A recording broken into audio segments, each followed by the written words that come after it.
No, pero más bien Mis alumnos de práctica están. los que vienen a clase y tienen puntos extra en el examen. Que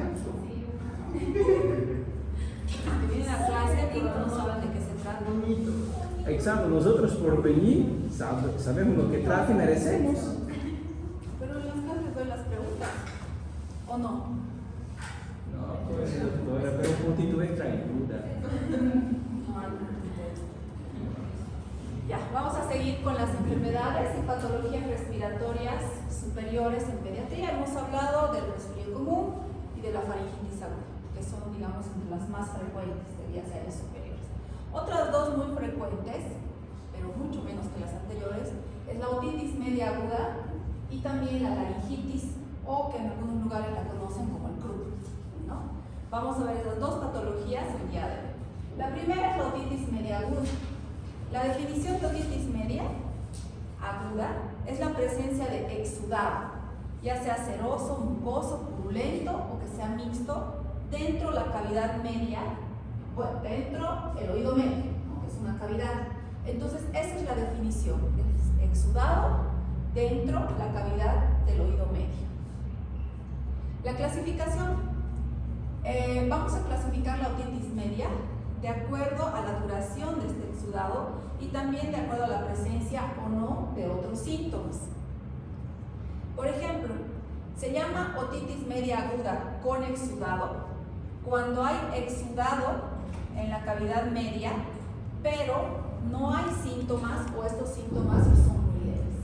O sea, prácticamente es como una otitis media que es asintomática, pero nosotros verificamos la presencia de exudado.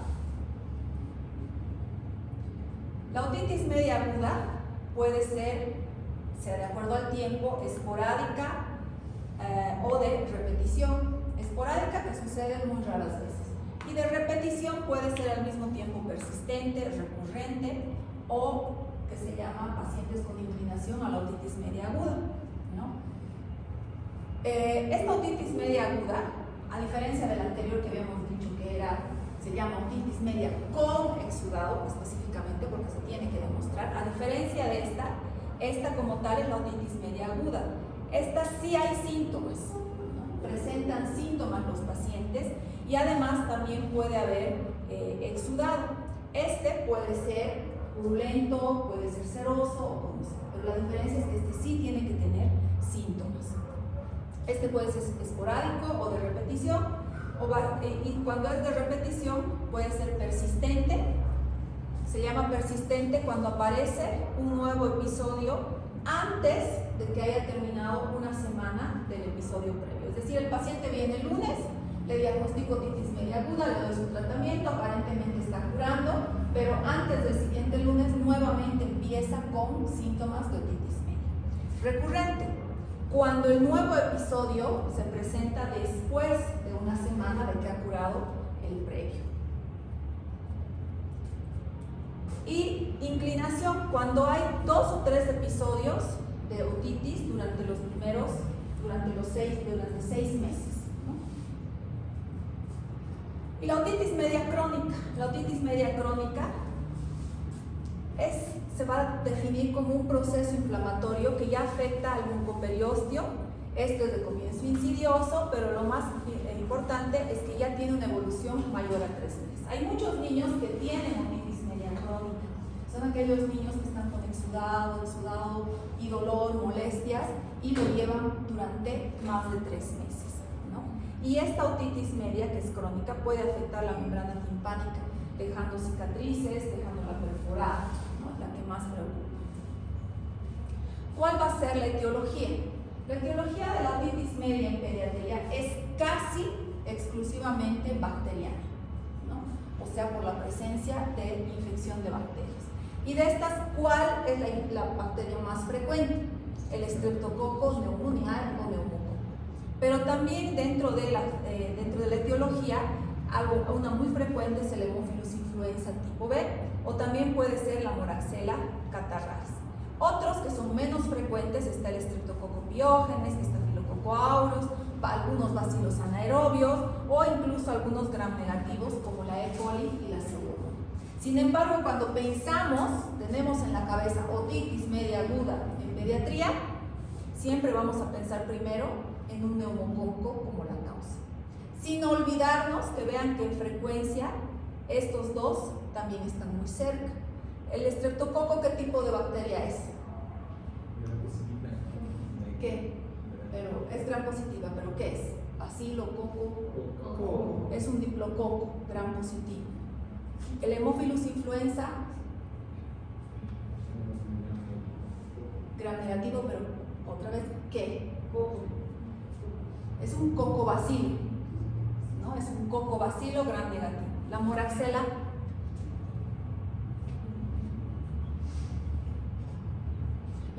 es una bacteria muy frecuente en los procesos altos, en sinusitis, en otitis. Por eso tienen que saber, porque el antibiótico que ustedes tienen que dar tiene que ir dirigido a estos tres, o por lo menos a los dos primeros, ¿no? ¿Qué es la moraxella catarrhalis?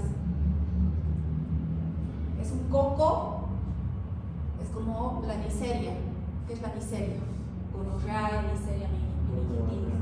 Es un coco gram negativo. ¿Por qué les insisto en esto y les molesto? Porque de eso va a depender el tratamiento que ustedes den. Está bien que ustedes conozcan en teoría la etiología y que sepan de memoria. Es el estreptococo mundial, moraxella catarrhalis, Haemophilus influenza. Pero en la práctica no solo tienen que saber eso, tienen que saber qué tipo de bacteria es. ¿Por qué? Porque dirigido a ese grupo de bacterias van a buscar el antibiótico correcto. Porque está difícil que se acuerden qué antibiótico sirve para la moraxella catarrhalis, o no, así específicamente. Pero es más fácil saber qué antibióticos tenemos para los cocos gram negativos, que ya es todo un grupo, ¿no? Es mucho más fácil de ubicarlos. La infección viral en las vías aéreas superiores se ha estado tratando de relacionar también con una etiología de la otitis. Sin embargo, no se ha demostrado. Lo que sí se ha demostrado es que una infección viral puede ser la entrada para una sobreinfección por una bacteria que puede producir la otitis media aguda. Es por eso que un niño, por ejemplo, o un adolescente que llega con un resfrío, quizás en una semana puede aparecer con dolor de oído, ¿no? ¿Por qué? No precisamente porque el mismo virus le ha causado la otitis, sino que el virus ha condicionado a que haya una infección o una sobreinfección por bacteria a nivel del oído medio, ¿no? Es importante también tener en cuenta los antecedentes en estos pacientes. Es importante, por ejemplo, saber si los hermanos tienen otitis media aguda a recurrencia, los padres. Esto, bueno, se ha relacionado con un factor hereditario de la trompa de Eustaquio, ¿no? A veces hay alteración en la estructura anatómica de la trompa de Eustaquio y esto condiciona que cada vez los pacientes se enferman, se resfrían y se complican con otitis media. Es más frecuente en los varones que en las niñas. De igual forma, aquellos niños que ya tienen otitis media durante los primeros 6 meses de vida, estos son los niños que van a tener inclinación hacia las otitis medias. También se ha demostrado que la alimentación con lactancia materna exclusiva es como un factor protector de este tipo de infecciones. Ya sabemos, y les he repetido, para las enfermedades infecciosas, el estar, que el niño esté dentro de una guardería es un factor de riesgo, ¿no? Por el contagio. De igual forma, la presencia de fumadores alrededor, porque el niño es un fumador pasivo, y en los meses más fríos es donde hay mayor frecuencia de otitis media aguda, y esto se va a relacionar precisamente por los virus, ¿no? Los virus condicionan a cuadros respiratorios altos que luego se pueden complicar con otitis media aguda. El diagnóstico. El diagnóstico debería considerar signos, síntomas que son específicos, como por ejemplo el dolor de oído, la presencia, que haya secreción a nivel del oído y además, o en caso de que no haya secreción, por lo menos que a la otoscopía yo vea, con el otoscopio yo pueda ver datos de inflamación. O sea, idealmente yo debería tener síntomas, signos y o verificar que hay secreción o por lo menos ver con el otoscopio inflamación a nivel del oído medio. Sin embargo, En pediatría esto no es muy fácil, ¿verdad? En un adulto es más fácil. El adulto te va a decir, me duele el oído, me pica el oído, me molesta. Tú vas a ir con el otoscopio y el oído del adulto es grande, es más fácil de ver. Sin embargo, en el niño, lo primero, el dolor es difícil de evaluar.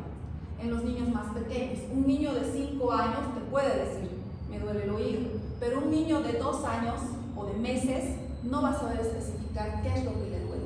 O si le duele, le pica, le molesta, no sabemos, ¿no? Entonces es difícil evaluar el dolor. Y además a veces hay una imposibilidad de confirmar el exudado en el oído medio. ¿Por qué? Porque muchas veces los niños, ustedes ven, y hay cera, ¿no? La presencia de cera que no me permite, quizás a veces está por detrás el exudado y a veces ni me deja ver la membrana timpánica, ¿no? Y el oído medio, la anatomía del oído medio de los niños es un poco más complicado, ¿no? Es un poco más anterior. No sé si ya han hecho ustedes otoscopía en pediatría, ahora en su práctica, pero si se fijan cuando hacen, no es como en el adulto, yo puedo ir y solo con entrar ya.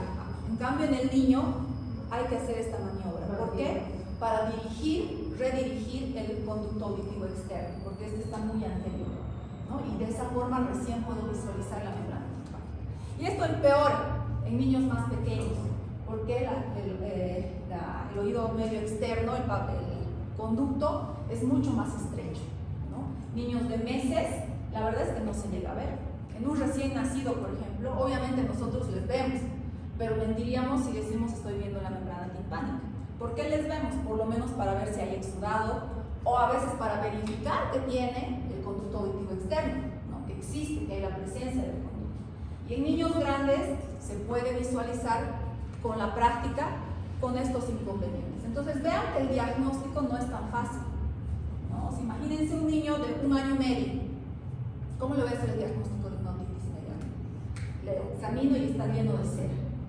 Entonces es por eso que en pediatría hay criterios que toman en cuenta estas falencias que podemos llegar a tener. Podemos decir que la otitis media aguda está confirmada cuando hay evidencia de secreción, ¿no? Está saliendo el exudado en las últimas 24 o 48 horas. O tal vez si el niño tiene otalgia y aparte yo verifico con el otoscopio que hay abombamiento, hay enrojecimiento de la membrana timpánica o si hay exudado, ¿no? O sea, ya tengo todos los criterios para decir que tiene una otitis media aguda confirmada. Pero ya hemos dicho que a veces estas dos cosas es difícil de conseguir en pediatría. Entonces, por eso es que yo muchas veces me baso solamente en decir que es una probable otitis media aguda. ¿Cuándo? Niños que no dicen o no puedo verificar la otalgia, ¿no? O sea, el dolor de oído, pero en ellos hay presencia de exudado, está saliendo el exudado, o hay enrojecimiento timpánico y además hay antecedente de que días previos ha tenido lo que dice ahí un catarro, un resfrío, ¿no? Si no puedo realizar la otoscopía por cualquier razón, presencia de cerumen, no tengo el otoscopio, no es muy estrecho el oído, etcétera, que haya otalgia, dolor oído explícito. Por ejemplo, un niño de 3 años, ¿no? Los niños de 3 años no te dicen me duele, pero dicen se empiezan a rascar, lloran y se están tratando de tocar el oído, ¿no? Por eso otalgia explícita en el niño mayor o un llanto injustificado en los niños más pequeños.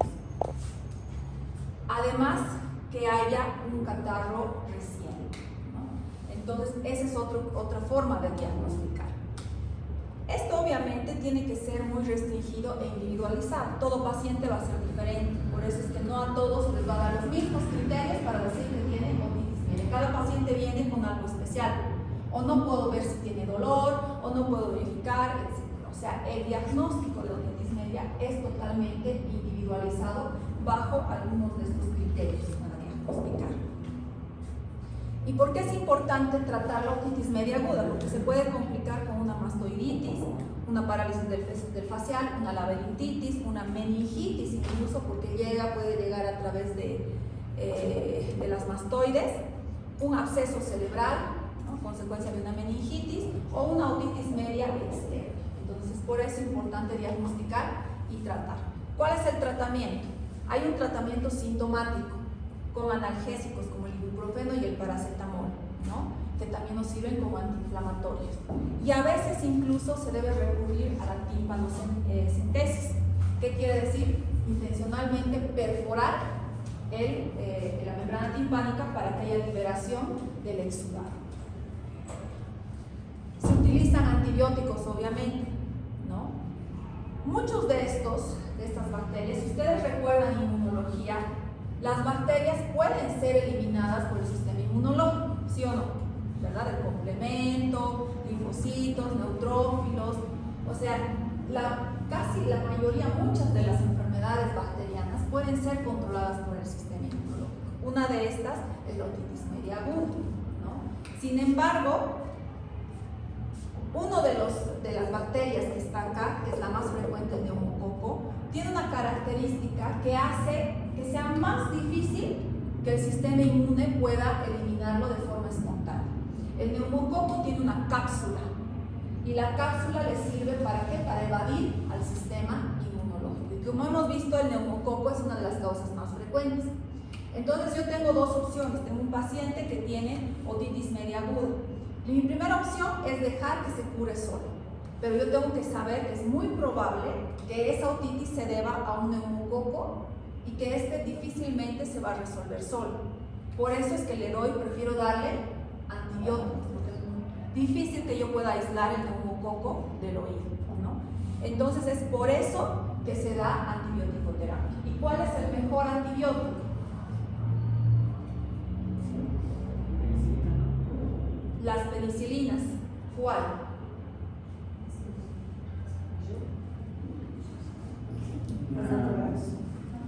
Una amino hidroxipenicilina, como es la amoxicilina, la ampicilina, ¿no? Entonces el mejor tratamiento va a ser este para un neumococo. Pero ¿qué pasa si hemos visto que dentro de la etiología no solo está el neumococo, sino también está el Haemophilus influenza y la Moraxella catarrhalis? ¿La amoxi será buena para estos?